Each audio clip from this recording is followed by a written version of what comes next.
Hi, it's Magenta/Winter. I'm here with one of these 1 minute hot topic videos. And if you didn't know your rights as a dancer, hopefully this gives you some information. This question is going to be, do they have to accept a doctor's note? And of course, it's a weird way to answer it, but yes, they have to let you work within it. But here is how I'll do my best to explain. So, in this instance, you are actually an employee. You may remember being told that you have to let them know if you're injured because they'll create an account for you and they'll pay into it. And then you can get workers' comp. And so the reality is, if you have an employee that's eligible, you have to make a file for them as soon as they're hired.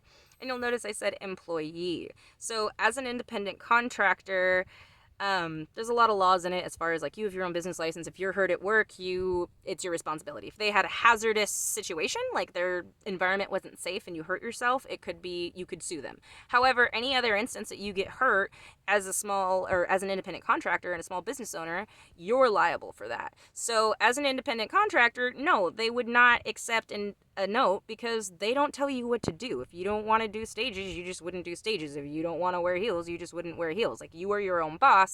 So if you're your own boss, like, why would you turn in a doctor's note? Like, you don't have someone to turn it into, so that's none of their business, which is how they're wording their saying when they're saying that they won't accept a doctor's note. However, they're requiring us to do work, which is what makes us employees, even though we thought we were independent contractors. But making us do stages, anything where you're like, I can't do that to do my job right now, and so my doctor's note says this.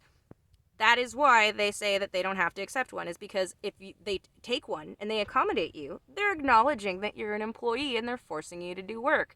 And that can cause problems for them legally because that proves they're misclassifying you. But there's a lot of things that prove they're misclassifying you, including their contract itself, which is why they cannot win the lawsuit.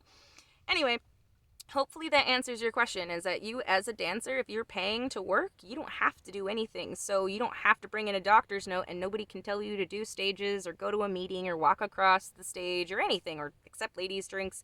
So you wouldn't need one. In the event that you're injured and trying to take time off of an activity and they won't let you, that right there proves you are not being treated as an independent contractor. If you're not being treated as an independent contractor, the laws do not care, and they will recognize you during the time you performed work as a employee, and you are protected under employee rights. So it changes the entire scope of your experience when reflecting on it from a legal standpoint.